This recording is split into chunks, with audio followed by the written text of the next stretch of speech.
Hello friends, the campaign of mid-range attacks is still in full swing, and this time the Ukrainian Mosquitoes took out a tactical Bukhanka that was carrying a large number of attack drones from the Horde on their way to the launch positions at the front. This is what we could consider an excellent catch whose destruction will also save the lives of the defenders at the front. But it's not the only catch today. The operators of the Steel Border Brigade from the State Border Guard Service destroyed a Russian Tu-S-19 MSTAS self-propelled artillery system and other artillery pieces of the invaders operating in the Kursk region.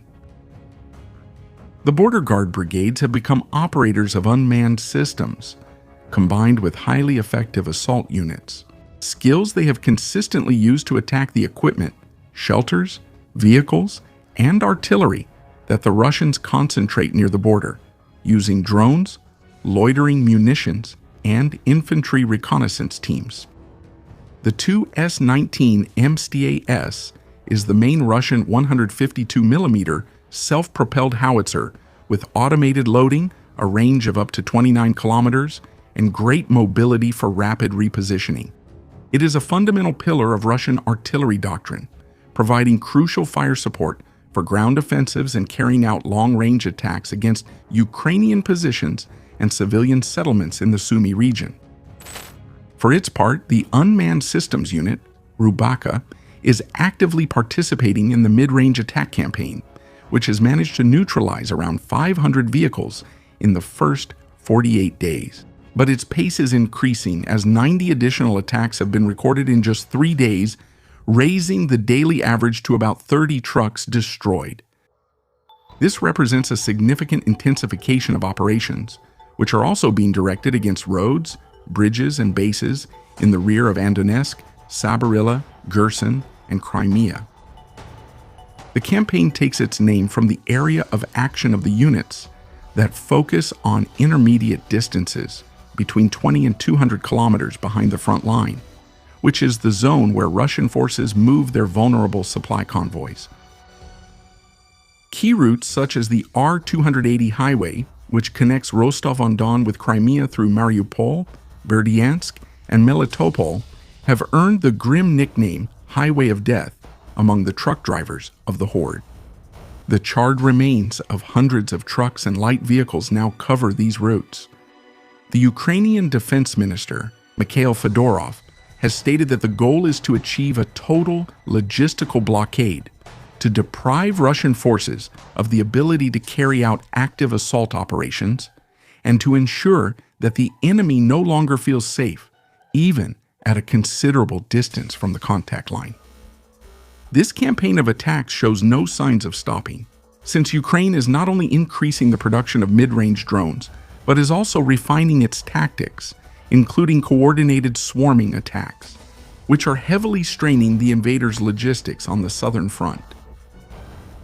In this war, control of the airspace over the rear is now as decisive as the ongoing attacks on the line of contact. On the naval front, on June 23, the Ukrainian Navy detected and destroyed 3 Russian unmanned surface vehicles that were attempting to attack the Ukrainian coast of the Black Sea and were sailing near the Kimbrel Isthmus. In the video, an aerial platform tracks and attacks the drone with precision munitions, resulting in a powerful explosion that destroys the drone. The targeting interface and symbols shown clearly indicate a drone is being used. An unmanned combat drone, Bayraktar TB2, which marks its return to attack operations near the front after having been practically rendered useless by Russian air defenses at the beginning of the conflict.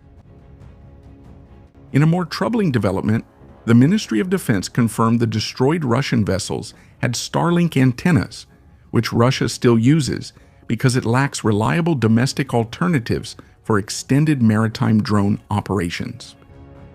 These terminals are obtained through third-party countries, which allows them to circumvent SpaceX's restrictions on their military use by the invaders. In another sign of the return of the Bayraktars, one of them belonging to the Ukrainian Navy was attacked by a Su-27 flanker fighter jet of the Z Air Force while flying over the Black Sea. Apparently, the Russian pilot was not sure whether the aircraft he was observing belonged to the United States, Turkey, or Ukraine. Instead of using an air-to-air missile, he flew close to the drone to destabilize it with his fighter bomber's air current and make it lose control. However, the drone operator only made it descend from 20,000 to 18,000 feet, where thanks to its AI-controlled flight correction system and its aerodynamic structure, it managed to recover and continue its flight. Before this incident, on March 14, 2023, two Russian fighter jets harassed a U.S. MQ-9 Reaper drone for 40 minutes, spraying it with fuel and flying close to it. In fact, one of the Russian fighter jets collided with the MQ-9's propeller, causing it to crash into the Black Sea. The Alpha Special Operations Center of the Security Service of Ukraine celebrated its 32nd anniversary on June 23. Since the full-scale invasion, 25 members of the unit have been awarded the title of Hero of Ukraine, and more than 1,000 have received state honors. The unit continues to carry out combat missions 24 hours a day, 7 days a week, while expanding its capabilities and recruiting new talent, including civilian specialists. The Alpha Center has become a symbol of discreet professionalism, constant innovation, and unwavering commitment to its country. Their work, carried out in the shadows, has results that are visible around the world. President Zelensky personally commemorated the occasion, recognizing the fundamental role of the unit in transforming the SBU into one of the most formidable special combat services in the world, and that much of this achievement is specifically due to the Alpha unit. Alpha operators operate at the tactical, operational, and strategic levels, from the front lines of battle to deep strikes hundreds of kilometers inside Russian territory.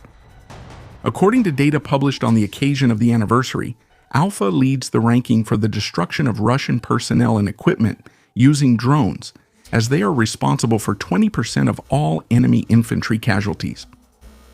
In addition, their confirmed attacks include 1,896 tanks, 3,458 armored combat vehicles, 3,952 artillery systems, 649 air defense systems, and more than 23,500 enemy drones and robotic complexes. The unit also played a key role in Operation Spiderweb, neutralizing 41 Russian bombers and aircraft, causing estimated damages of more than $7 billion. Happy day, heroes. In this footage, we see the physical training undergone by a platoon of defenders from the Logistics Support Battalion of the 3rd Azov Assault Brigade. Even though they are not soldiers assigned to work on the front line, they still have to meet the same physical fitness standards as their infantry colleagues. Something striking is that the vast majority of these defenders seem to already be in their 40s, and some are even over 50 years old. I should also say that the obstacle course looks pretty entertaining, with stations I've never seen before on a military training field. I wouldn't mind trying out that course at some point. To finish a fun conversation between a couple. It's a Shahed, my God, look. No, it's one of ours. Is it ours? Yes, it's beautiful. May God help you. The attitude changed completely from fear to pride when he found out the mosquito was Ukrainian. I just love it. I hope it does very well on its mission. Thank you. If you want to see additional content about the war in Ukraine, I invite you to visit our 2 new channels where we present information about the war in a different format. Don't forget to check them out. Remember to visit our Patreon, where for just $1 you'll have access to a large number of uncensored videos and documentaries. Remember to like and subscribe to the channel